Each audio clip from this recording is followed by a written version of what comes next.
Hi there, welcome to Cosmic Soul Alignment. And today's episode dives into a story of feminine power reclaimed, pain alchemized, and truth remembered. Kerry Blazer is the sponsor of today's show, and she joins us to share the journey behind her book, My Inner Heroine, Exploring Feminine Pain, which is a journey shaped by childhood wounds, profound loss, unexpected mirrors, and a spiritual awakening that redefined everything she thought she knew about love, identity, and the universe. And from the rise of the divine feminine to the role of relational mirrors, from ancient remembrance to modern mental emotional crisis, Kerry brings a perspective that is raw, revolutionary, and deeply needed in this moment of collective shift. So, welcome to the show, Kerry. Hi, thank you for having me. You're so welcome. Now, before we get started, I had asked you if you would give me a fun fact about yourself. And I have to ask you about this now because you said that you speak Chinese and Yeah. that your favourite travel story is about being at Mount Everest. So, will you Yeah. tell us how did both of those come around? Oh, okay. Well, I went to the University of California at Santa Barbara for college, and I had to take a general education course. And the one that I could get into was the history of Zen Buddhism. So I took it, I loved it, and then I started studying Chinese and religious studies, and that was 1990. So I did that, and then I took 2 years of Chinese, and then I studied abroad in China in 92, came back to the States, came back to UCSB, graduated in 93, and then went back to China. And then at that point, Tibet was open. So I went to Tibet. and one of the things that happened is that I stayed at a Buddhist monastery at the Mount Everest base camp. Now, in Tibet in 1993, in order to get around Tibet, you had to rent a Land Cruiser. So I rented a Land Cruiser with 4 Israeli guys, a German guy, and me. And I was the only one that spoke Chinese, and the driver was Tibetan, so he spoke Tibetan and Chinese. Yes, a very interesting group, right? It Like, was, yeah. very interesting, and they all love me because I could order them boiled potatoes because all of their stomachs were upset in Tibet. So I had my protectors. I was well cared for. So we pull up to the Buddhist monastery on the Mount Everest base camp, and it's at like 17,500 feet, right? Like it's way above the It's tree line. high, yeah. The elevation's very high. So we get out of the Land Cruiser and the monk walks out and he says, "We have wood." And we thought, "How wood? You got wood up here?" Like, we were in shock because it's like 3,000, 4,000 feet above the tree line. And it's like we walked up 2 stairs and we were like all out of breath and everything. And so the monk took the German guy and me back. And the German guy, Mark, he spoke English fluently because he studied in America in high school. So we get back there, and he opens the door and he points at the wood, right? And we look in there, we're like, that's not wood, it's the yak dung. Because in Tibet, what they do is they pick up the yak dung, put it on the wall, let it dry, and when it comes off, they use it for fuel. So All Mark right, points at the dung interesting. and calls it shit. It's just like he's like shit, and the monk's like shaking his head. Is like, no, wood. And I'm 23. I'm cracking up. I'm bending over like. I was on elevation high, like it was hilarious to me. And so the monk starts saying shit. And so we're like, yeah, shit, shit, shit. It's called shit. So you can imagine the next group of travelers that come up to the Mount Everest base camp, Buddhist monastery, once in a lifetime spiritual experience. And the monk walks out and says, "We have shit." Oh, wow, there you go. And this was early November, so we were already, everything was freezing. Like we had problems going to the bathroom because we couldn't see anything. Like Uh-huh. we shit show, but we made it. Sounds like an You know, experience. it Goodness. was, it was, we had a good time.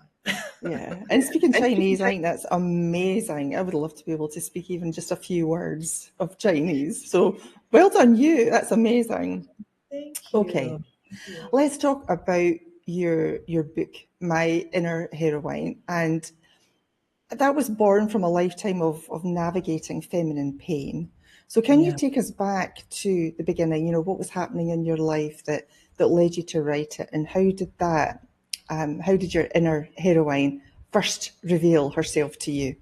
Come out. So, yeah, I had a traumatic childhood. Both of my parents, I mean, was on the receiving end of a lot of generational trauma. My mom was engaged 4 times before she got married in the 60s. My dad's parents got divorced in the 50s and got remarried, which, highly atypical. So they both, like my grandma on my dad's side, when my youngest uncle was in high school, he would sit in a recliner and she would bring his food to him and blow dry his hair and put on his shoes, like really codependent with my youngest uncle. So my mom was an alcoholic. My dad was a workaholic. I moved to Southern California when I was 5. We lived in Europe for a couple of years when I was young. And then when I was 6 in 1976, my parents got a divorce. And my mom alcoholic, dad workaholic. I moved into an apartment, didn't saw my dad every other weekend, but it was I was the problem. Like when I speaking, I'm very intuitive and very direct, and so that got shut down. In kindergarten, I remember I remember my whole life one memory where it's like I was playing alone with some blocks and just no one around. Like I didn't have friends my whole life. I didn't know how to start conversations. I didn't know how to have relationships. I just rejected myself like completely. And like in high school, I got a job at 14, bought my own car, even though I lived 15 minutes from the bachelor mansion and my dad had money, but my mom didn't and they fought. So, there you go.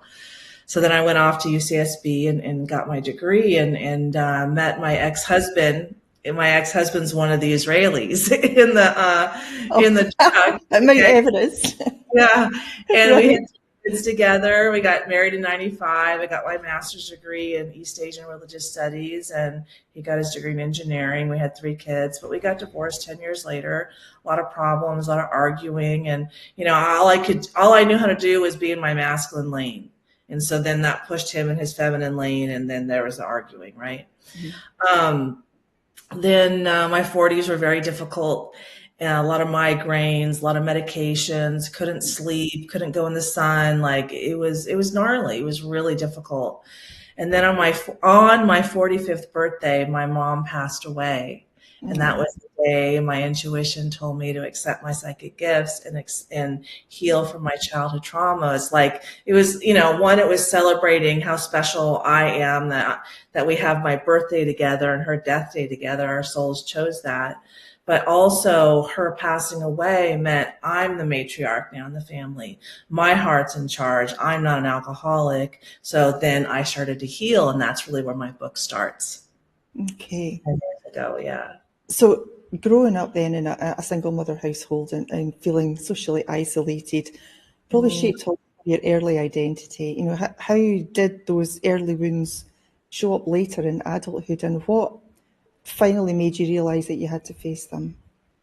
Well, a lot of memories are coming back, but it's like just coming back. So memories of like potentially being raped, being like having forced abortions as a teenager, really kind of like shut down my creativity, shut down my womb.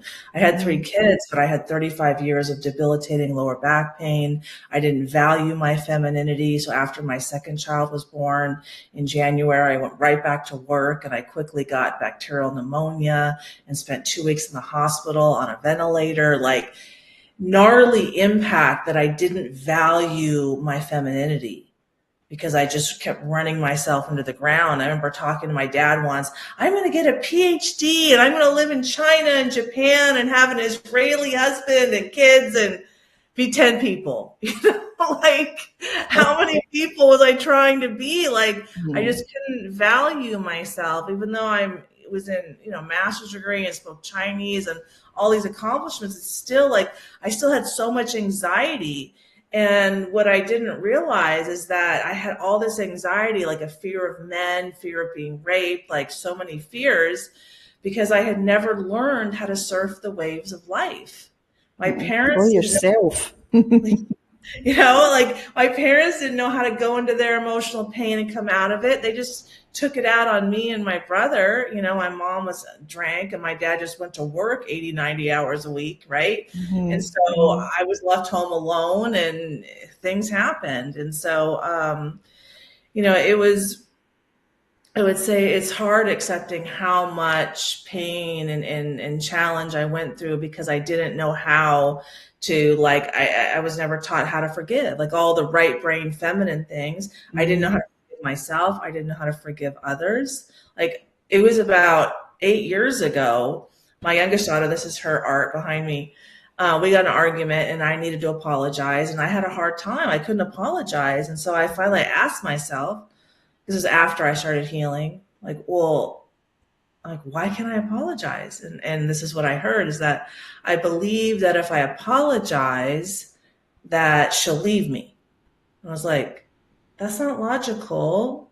If I apologize, that's healthy, then she should want to stay. And it was the first time I saw that, like, when I have a wound in my subconscious, in my Mhm. shadow, that it's illogical. It's inverted wisdom. And when I invert it back, the right way, then, oh, that makes sense. When I apologize, then she wants to stay in the relationship. So that's what I really did not learn as a child, is that I learned to repress my pain and Mhm. not move through it. Yeah. So I repressed a lot. I think Repressed a lot. most of us do because that's the way we're conditioned as children. Yeah. Don't put yourself first. You put other people first. You come last, and don't cry. That shows weakness. No, that's just clogging yourself up emotionally, and it affects you. Well, everything affects you physically at the end of the day, doesn't it? So you've got your physical, and we don't. All we do is we go to the doctor and get given tablets. We don't think about it as an emotional problem or a mental problem. So Mhm. it's amazing that you found that out yourself. That's good because a lot of people don't understand that.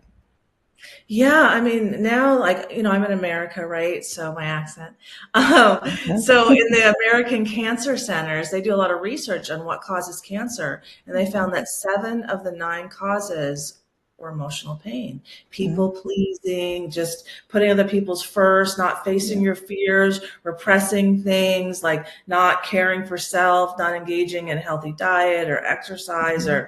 or, mental health. And so, yeah, I mean, we're really running ourselves into the ground. I mean, modernity, in a lot of ways, the Industrial Revolution, we put money and convenience before health and well Oh being. yeah, we And do. this is where we're at. But luckily for us, now's the time for self healing. Mhm. And, some healthy boundaries are being drawn around the world. And that's what we need, are healthy boundaries with self. And our external reality is shows our internal reality and how we feel about ourselves. So we don't have any boundaries. We just give ourselves away and give and give. And then we don't have anything left. And, Mhm. we have challenge like we're having now, but we're figuring out our stuff. Yeah, and we get totally depleted, don't it? We just don't understand that really to thrive, we have to nurture ourselves first. We can Yeah. nurture others, yes, but we've got to start taking care for us. I'm finding that out a lot Yeah. lately. It's like, why didn't I Yeah. think about that a long time ago? Yeah, a lot. I mean, that was my problem. And so I had to learn how to move through my emotional pain and have, like, what I call the love hierarchy, is something that came out of me through my healing work. Is, self-love has to come first. And by self-love, I mean, make time to surrender to your emotional pain, have a Mhm. gratitude practice, your diet or exercise, not, oh, I'm going to go lay on the beach all day long. Okay, maybe sometimes, but I hope you know what I mean about self-love is that when we fill our own cup of love first, and the overflow is what we have to give to others. Because Mhm. most people, including myself, I poured from what was on the inside, and then I didn't have enough for me. Yeah. And then I put other people first. So when I realized, I'm like, oh, the love hierarchy is self-love, spouse love, child love, family love, community love. I'm like, I'm putting community love before self-love. And all of our young people are encouraged to do that. Like, how many young people are on protests? Like, Mhm. those kids don't even know how to love themselves. How are they going to Mhm. solve the world's problems? So now we have them put in the community and putting themselves at risk of getting arrested and all of these Yeah. beliefs. And they don't even know how to love themselves. Like, they haven't even bought a house yet. No, You and they're know, so like, angry. They're carrying so much anger that's just been, multiplied in the community that they're finding themselves in. Mhm. and then we're telling them that's their job. Like, what? I And then know. wondering why they have mental health problems. Oh, they have no time to care for self, and now we're overburdening them with world problems that adults 3 times their age don't even know how to solve. Like, Hmm. what? Yeah. That doesn't make And we're, sense to me. we're, we're throwing physical problems as a knock, knock, knock. Something's not right here, pay attention. And Mm. all we do is go and get some pharmaceutical tablet just to suppress those symptoms. Of course, everything's great now. No, it doesn't work like that. You're just putting Yeah. a band-aid on a knife wound. That's not going to work. I mean, I had that problem. My only solution in my 40s before I started healing was like trazodone and Klonopin and Soma, and Wow. I used that to attempt suicide. I mean, that's really where my book starts. Is like I have a couple paragraphs about my mom, and then I go quickly to my suicide attempt, and then my recovery in the hospital. And that's really, I mean, I came back like Kerry 2.0. I was 4 years into healing, and I lived. I'm like, I've got to go now. And I told my oldest daughter, I said, I'm bringing healing to the whole family. We're not leaving your dad behind. It's exactly what happened. I quickly did 4 medicine journeys, which I could see that I don't love myself. And I asked my kids, I'm like, do you love yourself? Like, no. I'm like, do you feel my love? They're like, no. I'm like, okay, we messed up. So I started asking them every day. I said, what can I do today so you feel my love? And that really started like to change the dynamic between us. But Hmm. when things really got started is when I started attracting the men into my life, and they started mirroring my wounds back to me. And that's really when things started, heating up. Well, we'll talk about that in a minute. Yeah. I've put the information for your book. You'll either find the link underneath the video, or you can use the QR code. It'll take you right there, for Kerry's book. And it's a great book, by the way. I would suggest that you read that if there's any kind of pain or trauma going on in your life. It's amazing what you've written there, Kerry. Thank Let's you. chat a little bit then, because you and I talked about your connection to Mary Magdalene and Mm. a sense of having lived that lifetime before. So how has that remembrance shaped your understanding of feminine pain and feminine power? Well, when I wrote my book, I had not yet accepted all the signs and synchronicities that my soul is the same soul as Mary Magdalene. So, but my book really focuses on like the emotional pain of a modern woman. Where, I was born in 1970. My parents quickly got divorced. In school, I was trained to get a college degree and provide for myself, and, sexual promiscuity and, all that. And so, and then in my book, I go into how all of that was destroyed me, and how Hmm. it destroys women, and Yeah. how my enlightenment experiences showed how when we see God as only male and we don't honor divine feminine next to divine masculine, right? Mary Magdalene, Right. then we have all kinds of problems. Like when we ascribe creation, which is feminine, to the masculine. My hands are all, I can't even tell. To when we put creation and orchestration in the masculine in one, then the feminine isn't valued. It's like the man's doing everything, and she's just like on the side, you Hmm. know. And so in accepting that my soul is the same soul as Mary Magdalene, then that kind of gave me a reason to go into the history, which I'm a religious studies scholar, right? I went east, I learned classical Chinese, but I'm a scholar nonetheless. So what really helped me make sense of myself about a year ago, before, because I accepted the signs and synchronicities this year in 2025. So in the end of 2024, like November, my intuition told me that I'm downloading Ho to Housewife Trauma Healing.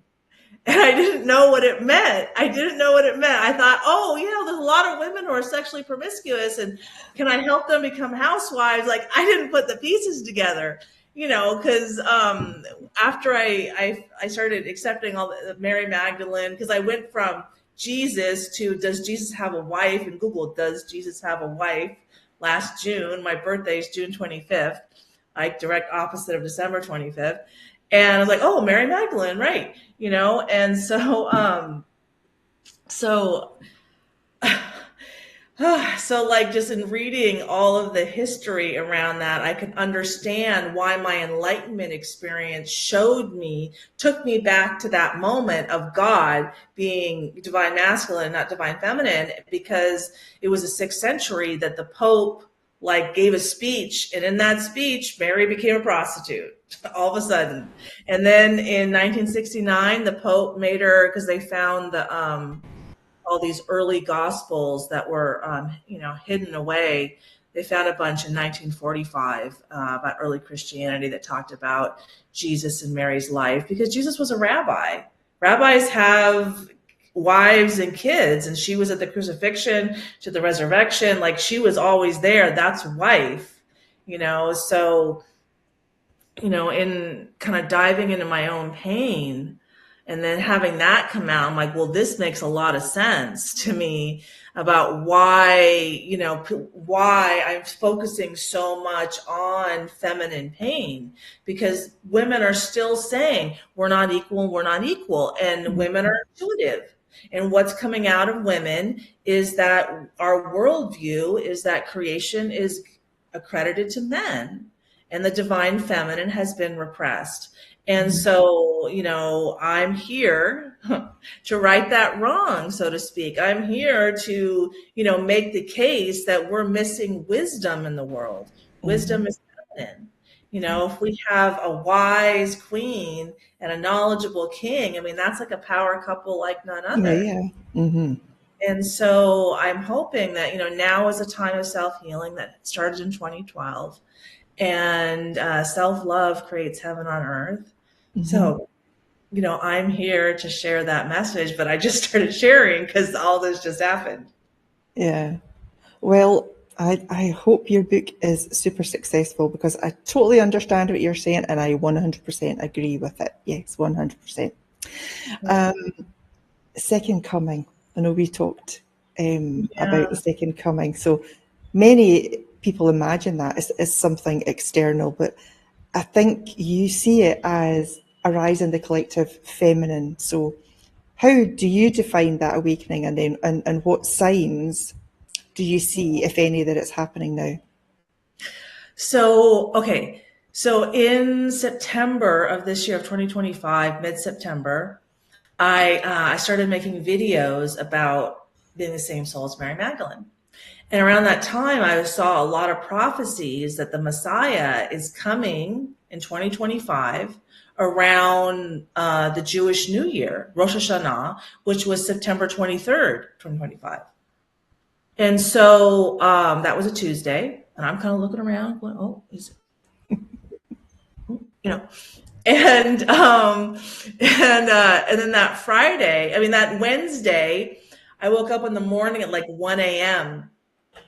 and I immediately accepted that my soul is Sophia. And who is Sophia? Sophia is divine feminine, opposite Christ, divine masculine. Sophia being wisdom, Christ being knowledge. And then within a minute, there was a thunder and lightning storm, like the only one in a few months in Ventura, California. Like, all of it just hit for 15 minutes and then it was just gone, because divine feminine, I mean, that's the weather. That's Gaia. That's, and I live on the Pacific Rim. Like, okay. a little scary, but okay. So that happened Wednesday, and then Friday in the afternoon, I started writing my 6 divine feminine self-love strategies. And I've been wanting to kind of make a shorter ebook, like a free ebook. We can link it below for you guys, about all my self-reflection techniques. How do I help people dive into their shadow? How did I do it? How do I teach it? And I use the laws of physics. I use a multidisciplinary approach. I made a video. I was super excited. The next day, I made 2 more videos on Saturday, including asking the question, has the church been successful at teaching love thy enemy? And my contention is no. So after that, I sat in my recliner and I started vibrating super high, and I went into an enlightenment experience. I even started vocalizing like rapture, the rapture, the rapture. Like it just came out of me. And I was sharing my 6 divine feminine self-love strategies and everything. And so the next day, I was guided to do some research. And my intuition said, look up the Sabbath between the Jewish New Year and Yom Kippur, the Day of Atonement, the Day of Forgiveness. And I'm like, oh, okay. So I looked it up. That's Shabbat Shuvah. That's the Sabbath of return. So the Sabbath is the day of return, the day of surrender. It's the feminine time, right? And remember that Jesus was crucified in front of Mary on the Sabbath, the feminine time. Mm-hmm. And she's wisdom, and women were being repressed, right? So like there's a lot of questions for me that came up there, a second coming, right? So I saw that. I'm like, okay, that's interesting that I did it right on the most self-reflective day in the Jewish calendar. And then I did some more research about the Messiah. And in the Bible, the second coming, they talk about it as a covenant written on our hearts that bypasses scripture. I'm like, well, heart to heart is soul to soul. I'm like, that's an enlightenment experience, because when a soul experiences enlightenment, attractor energy cells open up in the soul to influence all of mankind. So that's how you make a heart to heart or soul to soul transmission. It's an enlightenment experience. And if you're all interested, you can look up Dr. David R. Hawkins' Map of Consciousness, Power versus Force. He discusses that.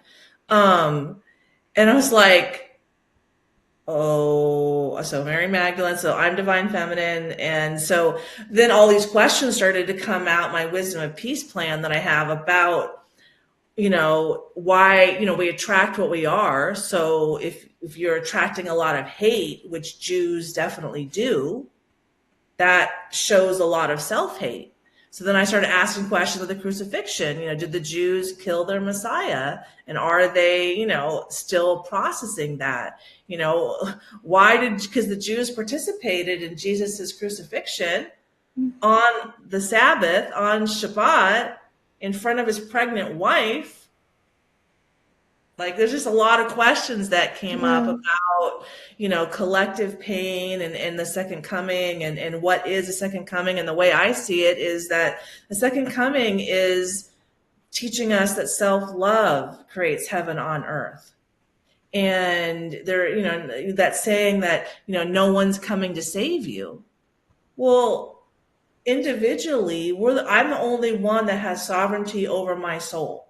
Dawn's the only one that has sovereignty over her soul. So the only one that can heal Dawn is Dawn. And the only one that can heal Kerry is Kerry. So the whole idea that Jesus can come and heal us, that's not how it works from on a kind of laws of physics, because we have energy bodies perspective. I mean, in my book, I quote Dr. Joe Dispenza, Dr. Bruce Lipton, Dr. Gabor Mate, I have doctor after doctor after doctor in there about how healing works. And,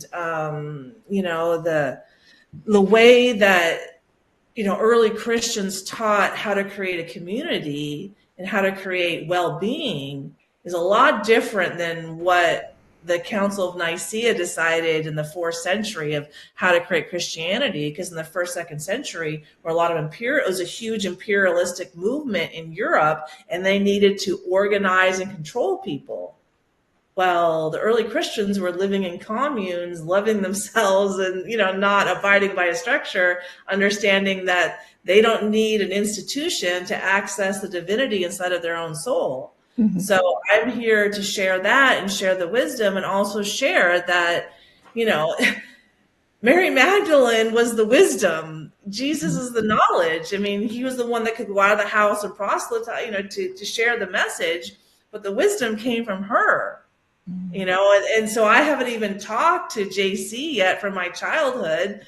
We have so much healing to do between us, but I think in large part is to show that the wisdom came from my soul, and I wasn't just an apostle or a follower. Like, I was a high priestess and, I knew a lot. So I think that there's a lot of reasons why the second coming is happening this way. And, now there's a huge upheaval of challenge, but that's is what the feminine does. Like, Mm-hmm. masculines try to make the feminine nice and demure and sweet. Well, okay. Yes. But also the feminine ruptures and repairs emotionally. Like, we're Mm-hmm. the ones in charge of the spiritual awakening inside the relationship, not the men. But yet the men are the only ones that could talk at church, and the church is the bride of Christ, and the cross is the only ladder to heaven. Those are all like control, emotionally manipulative things that, you know, we needed to work through that, but it's a new day. It's a new day. Yeah. And the body has an innate ability to heal itself given the right conditions. Yeah, Yeah. and that means not being suppressed, being able to voice your opinion, without fear of persecution, because I think we all carry a lot of that. Females carry a lot of persecution through the years. And when we think about it, and I talk about, because I find this absolutely fascinating, by the time you get to if you count back to your ninth set of great grandparents, we are carrying the trauma of over 2,000 lifetimes. 2,000 lifetimes. I mean, is that a surprise that we're in quite a mess right now and we're not doing anything about it, really? Yeah, I mean, we carry 15 to 20 generations of I know. emotional pain in our DNA, the epigenetics. I mean, it's just like wild that we're able to even function, but our I know, it's souls are in crazy. charge. Like, wow. I mean, so I attempted suicide almost 7 years ago. And I only started recently talking about 6 months prior to that, I also attempted suicide. I took Mhm. 60 Klonopin, went upstairs, laid down.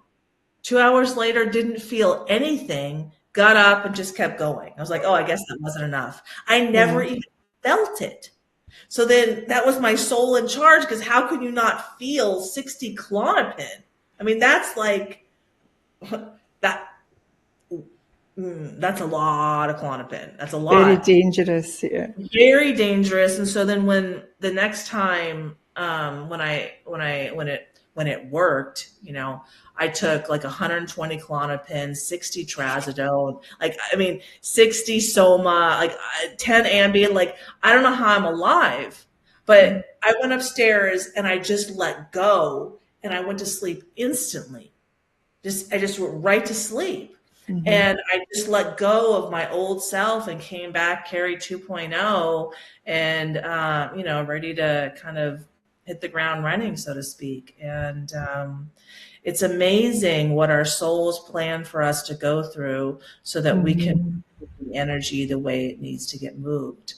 And, life gets very uncomfortable that way. And for me, it was like so hard to accept that if I want, Mount Everest size wisdom, then I had to take on Mount Everest size wounds. It's not like, Uh-huh. oh, let me scratch my knee and now I'm going to understand the universe and be enlightened. No, no, no, no, no. Doesn't Mm-mm. work like that. Mm-hmm. No, fair is fair. That's Yes, that fair, is. friggin' fair. And then when it comes to how much wisdom and knowledge you get to get. Well, you were meant to be here. You have a message to share, and you're now out there doing it, which is fantastic. So well done, you. You had said that your greatest opportunity for growth, they came through relationships. So Yeah. what did the men in your life reflect back to you that you couldn't see alone? Yeah. So So it was about about 6 months after I attempted suicide. So like, actually exactly 6 years ago. My intuition said, you should try hot yoga. I'm like, hot yoga, what? And then I went like, oh, I really liked it. So I went to yoga and they told me which class to go to and where to sit. And the guy sitting right behind me in my book, I call them my heroes because they mirrored my wounds back to me for healing purposes. And then they are like how I got to practice my shamanic gifts. They were my like healing, practice guides. The first one, Tim in the book, during our first longer conversation on December 30th, 2020, he's Jewish, speaks Hebrew, and we spoke Hebrew. He was speaking about Israel, about kibbutz, and I jumped in the conversation. We quickly started speaking Hebrew, and because I engaged my womb, because there's a vagus nerve between your womb and your throat, right? So I engaged it successfully, and my lower back pain went away like that. Oh, wow. It was crazy. But then that was me though. What for a while I'm like, he do it? How did that? What? I didn't give myself credit. I didn't understand that it was finally in that moment where I changed the energy in my womb from self-hate to self-love. And Mm-hmm. now the love was in there. I was like, oh, okay, because I finished the whole class. It never hurt. That would never happen. I talked to Tim after the class. I'm like, wow, oh my gosh. I couldn't believe it. So after that, we started talking a lot. And I'm like, he's not asking me out. know? We're flirting all the time. He stares at me, but he's not asking me out. And I was afraid of him sexually. And Andrew, like I say in the line of my book, it also includes Andrew Tate. Okay. So yes, like Andrew Tate, like the 4-time UFC world champion, Andrew Tate. So you can imagine why I was a little bit scared. So, I was sexually repressed. So my opposite would be a man who's sexually overexpressed. Do you know what I mean? So Yeah. this is really where I could start to see myself. And they had multiple women. I was like, what? What? I'm a pretty woman. Like I am pretty enough. But, that wasn't the thing. I attract men with a highly avoided attachment style with a likely sex addiction because Mm-hmm. I'm the opposite of that. And then we naturally trigger each other. So by the end of that year, I mean, my shamanic gifts had come out. I was giving intuitive messages. I was healing his dad. He was in perfect shape. He went from like 15 pounds overweight to like stacked, looking great. He wasn't taking any crap from any of the other women in his life anymore. And I was like, oh, okay, I guess I know what I'm doing, And so that was really helpful for me. It was helpful for me to see myself. What am I capable of? And where do I need to improve? Like I didn't know how to communicate. So I attract men who don't know how to listen. And because why? I don't know how to communicate. So in that environment, we both have a lot to learn, you know? And so then he left yoga. And the next guy was Justin Waller, Andrew Tate's best friend. And now he's 16 years younger than me. And that was the first time inside that relationship because he's so accomplished. Now, granted, he has his challenges, right? But you know how hard his life was. His mother is on YouTube talking crap about him, giving out her phone number so people can call her and talk more crap about her son. Oh, goodness. So just like, even though he's a multimillionaire and super successful, that's the kind of childhood that he came from. So, but with him, I felt like the first time that I admired a man. I was like, oh, I like this. This feels good to admire a man. Like, I didn't know what that felt like. And I was 52 years old. It's like a feminine need to admire your man. Like I was like, it felt so amazing. And then the two men after that, talk about admire, were two decorated fire academy instructors. And I Mm-hmm. was exhausted. Like the first one, I teased him one time. I was like, when I dialed spiritual 911, like when I prayed for help, right? A decorated fire engineer who teaches urban search and rescue showed up. because that's how, like, I was losing hair, I was exhausted, I was tired, and I also teased him. I told him one time that his soul, I mean, it was true, his soul told me to tease him that I'm better at urban search and rescue than him because I located Andrew Tate from my couch. Because I was just DMing Justin. So, we were teasing. But then I got an opportunity to learn about firefighters and the mental health crisis and everything. And again, I had opportunities to help him heal, like, just this beautiful opportunity with him. I call him Pat in the book, and he's like 6'4", looks like Superman, like perfect body. And I never went on a date with any of these guys. Like, my intuition is like, get the car, get the car, get the car. No date for you. Like, and so when we're sitting there, he's telling me that he has a house with an ocean view, and he built a deck, and that he double reinforced the deck. And he's like, maybe I went too far. I was like, no, my dad and my grandpa are just like that. When they build, because I told them that my grandpa, both in construction, my dad's an engineer, and I said, when they build, they have two rules. Two rules. One, they have to do it themselves. And two, it has to be perfect. So they're just like you.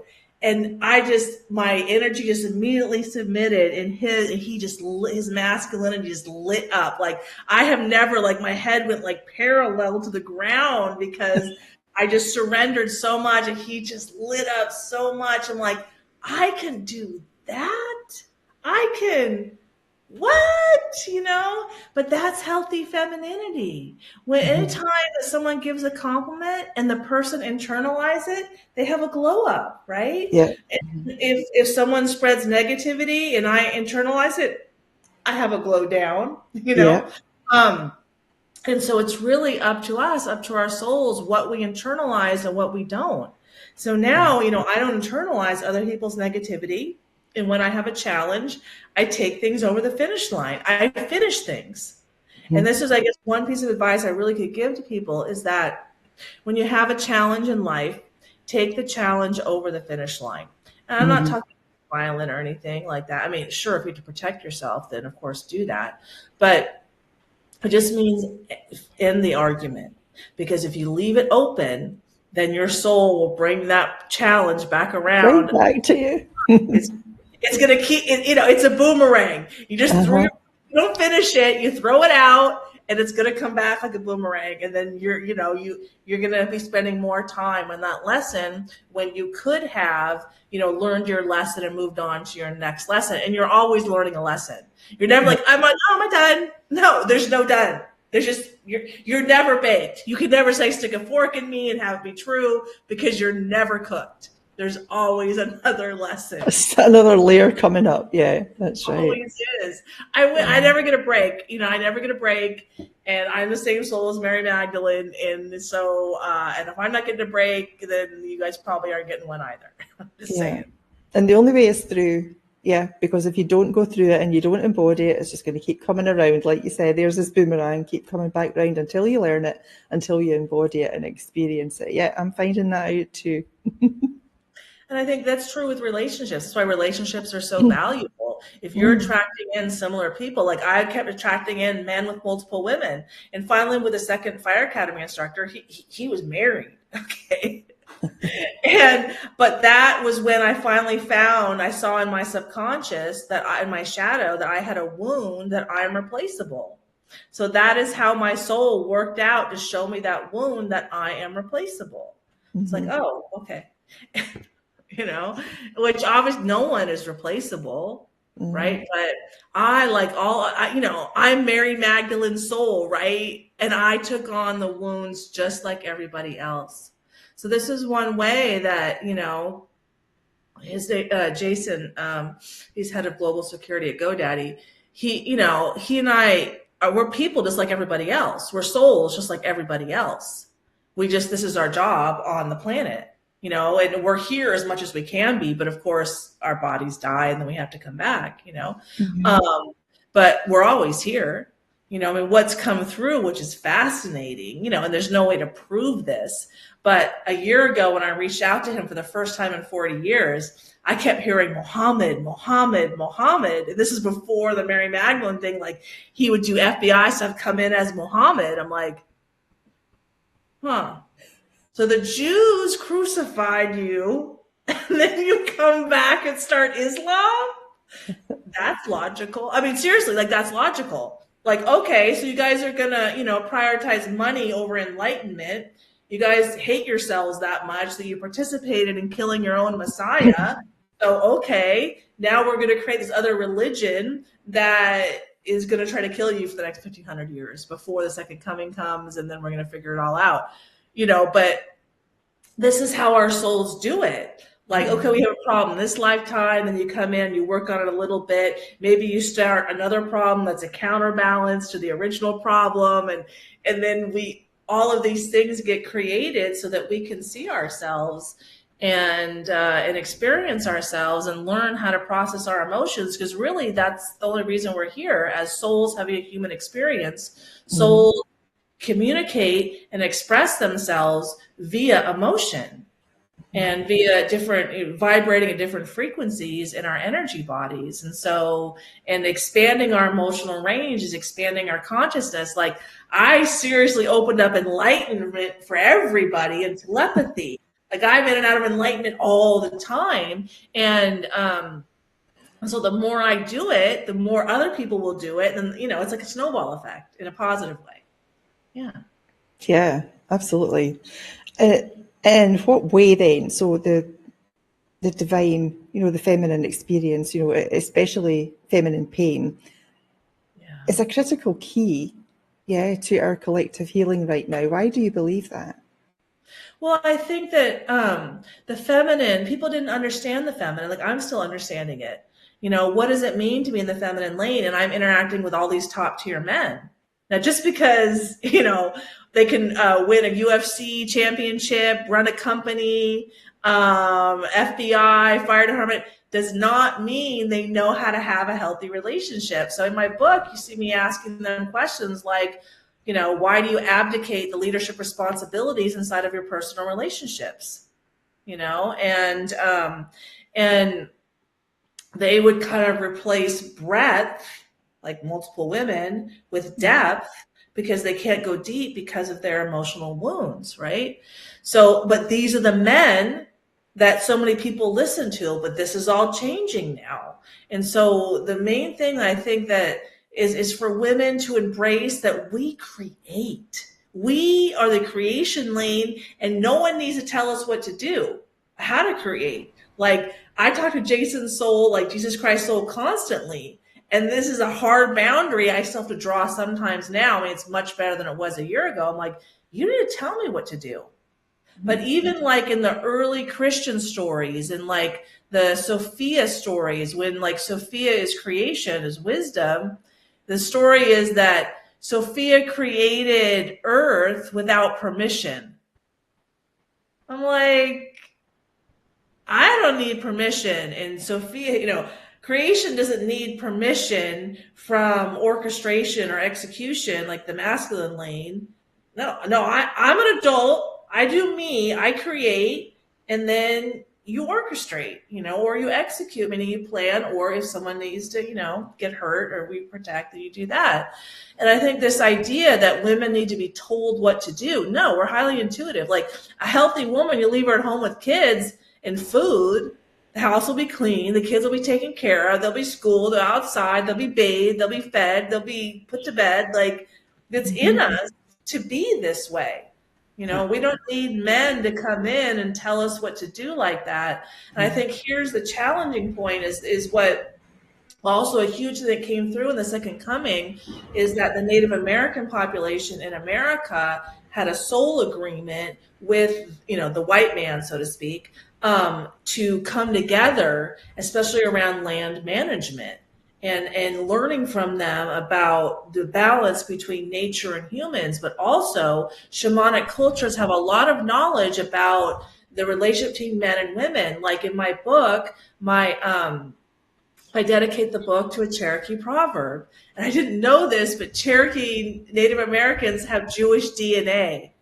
Like what? Like, Wow. all these things just keeps coming up. Uh-huh. But this is the proverb. It says that a woman's highest calling is to connect a man to his soul so he can unite with source. And a man's highest calling is to protect a woman so she can walk the earth unharmed. Like they really understand masculine and feminine balance. Like I saw a video, it says men don't hold space for women. No, they're present. They stay present with women because women, we're the 5D, we're the spiritual connection. We are in charge of the spiritual awakening. It's the emotional expansion, right? Men are Excuse in me. charge of providing and protecting, and then they benefit from the spiritual awakening that we do. And that's teamwork. That's how they work together. So I think that I'm going to be pulling a lot from Native Americans, and especially when we pull this together with the second, it was so exciting because it came through like just immediate, like, okay, this is what you promised. I'm like, okay, I promised, I promised, And I have resonance with the Chumash Native American Divine Feminine story where I live here in Ventura, California. And when they said that she would return in 2021, I'm like, oh, well, my voice and my womb returned in 2021 and my shamanic gifts came out. And what's fascinating is that the Chumash had a divine feminine story that she would come back in 2021. And there's one prophecy for Mary Magdalene to return. And when is it? 2021. And that's the year I started hearing that I'm on the Jesus Council. I'm on a mission from God, like the Blues Brothers. See, like I went to high school in the 80s. So Jason was the, student body president, and he would organize toga parties. So I have a picture of me in toga and then the yearbook of him and his toga, like that was from the same day.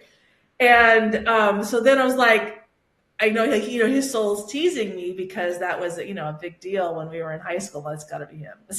How could it not be him? So, yeah. There you go.